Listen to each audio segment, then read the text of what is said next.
जय हिंद, नमस्कार। आप सभी का एक बार फिर स्वागत है। भारत सरकार के department of pension and pensioners welfare ने 1 जनवरी 2024 को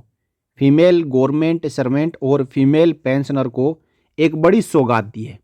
यानी 1 जनवरी 2024 के बाद यदि किसी फीमेल गवर्नमेंट सर्वेंट यानी महिला सरकारी कर्मचारी या महिला पेंशनर के साथ में यदि कोई मैरिटल डिस्कॉर्ड का केस होता है या साथ ही साथ कोई केस है जो फाइनल पोजीशन में नहीं पहुंचता है, इसी के साथ किसी महिला के साथ में कोई डोमेस्टिक वायलेंस होती है या फिर दहेज का कोई मामला होता है और ये इंडियन पेनल कोड के तहत रजिस्टर होता है, तो अब के बाद वो महिला पेंशनर और महिला कर्मचारी अपने बच्चे और बच्चों को फैमिली पेंशन के लिए नॉमिनेट कर सकती है। यानी हस्बैंड की जगह अपने बच्चों को वो नॉमिनी बना सकती है और ये सौगात भारत सरकार ने महिला कर्मचारियों और महिला पेंशनर को दे दी है। लंबे समय से इसकी मांग उठाई जा रही थी और आखिरकार अब भारत सरकार के पर्सनल एंड पब्लिक ग्रीवेंस और पेंशन के department of pension and pensioners welfare ने ये ऑफिस मेमोरेंडम जारी भी कर दिया है। साथियों, आपको समझने के लिए कि इस लेटर में ऑफिस मेमोरेंडम में क्या क्या लिखा है, इसके लिए आपको वीडियो लास्ट तक देखना पड़ेगा। तो आइए मैं आपको समझाता हूं। देखिए, जो सीसीएस पेंशन रूल 2021 है, उसके रूल 50 के सब रूल 9 और उसका सब रूल 8, इसमें लिखा हुआ है कि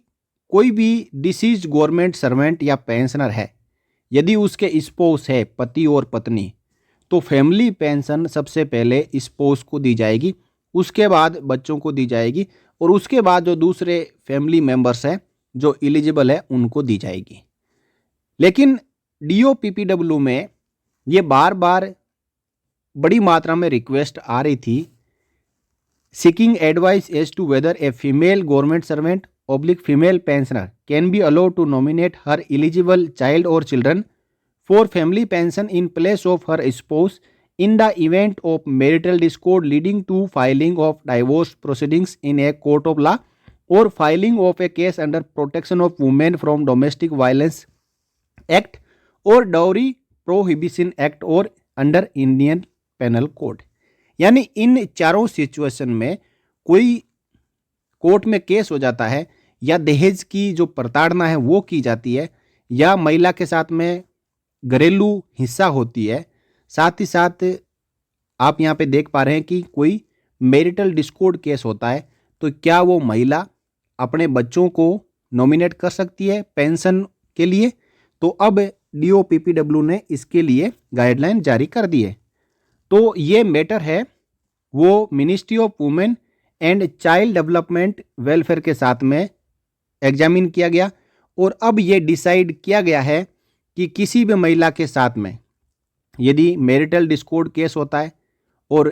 कोर्ट ऑफ लॉ में प्रोसीडिंग दायर की जाती है या फिर वुमेन के साथ में डोमेस्टिक वायलेंस होता है या डॉवरी का कोई केस होता है या इंडियन पेनल कोड के तहत कोई केस रजिस्टर होता है, तो इन सभी केसेज में वो महिला कर्मचारी और पेंशनर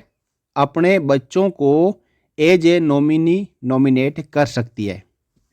तो इस प्रकार ये ऑफिस मेमोरेंडम जारी होने के बाद इसकी पूरी जो रूल्स एंड रेगुलेशंस है वो सीसीएस रूल 2021 में अमेंडमेंट कर दी गई है और आप यहाँ पे देख पा रहे हैं। आप इस लेटर को डाउनलोड भी कर सकते हैं और इसको पूरा पढ़ सकते हैं कि फाइनली जो क्लॉज है वो एप्लीकेबल है वो क्या होंगे। और साथ ही साथ यहाँ पे भारत सरकार ने कहा है कि ऑल मिनिस्ट्रीज और department are requested to bring the content of this order to the notice of controller of accounts oblique pay and accounts officers and attached subordinate officers and autonomous bodies under them। यानी सभी की जानकारी में इस rule को लाया जाए और इस रूल के तहत ही यदि कोई रिक्वेस्ट करता है तो उसके नॉमिनी को बच्चों को बनाया जाए। In so far as the person serving in the Indian audit and accounts department are concerned, these orders are issued in consultation with controller and auditor general of India is mandated under Article 148(5) of the Constitution of the India। Finally Hindi version will be follow, इसका Hindi letter भी जारी हो जाएगा और formal amendment to rule 50 of the CCS pension rules 2021 will be notified separately. तो amendment भी इसके बारे में जारी हो जाएगा। इस प्रकार भारत सरकार का जो ऑफिस मेमोरेंडम है वो जारी हो चुका है और उन फीमेल गवर्नमेंट सर्वेंट्स और फीमेल पेंशनर्स को बड़ी राहत मिली है जो इस प्रकार की जो समस्याएं हैं उनका सामना कर रही है। वो अब अपने डिपार्टमेंट को ये लिखित में दे सकती है कि वो किसको नॉमिनेट करना चाहती है अपने खुद की डिमाइज होने के बाद, जिसको कि फैमिली पेंशन मिले। तो हम इस फैसले का स्वागत करते हैं। आपका इसके बारे में क्या कहना है, आप अपनी राय रख सकते हैं। साथ ही साथ इस वीडियो को सभी की जानकारी के लिए शेयर कर सकते हैं। वीडियो में मेरे द्वारा दी गई जानकारी आपको अच्छी लगी हो तो वीडियो को लाइक करें, और चैनल पे आप नए हो और आपने अभी तक सब्सक्राइब नहीं किया है चैनल को तो आप सब्सक्राइब जरूर करके रख लें ताकि इस प्रकार की जानकारी आपको मिलती रहे। फिर मिलेंगे नेक्स्ट वीडियो में, तब तक के लिए जय हिंद, जय Bharat, Vande Mataram. For more updates, subscribe to our channel and enjoy watching the videos.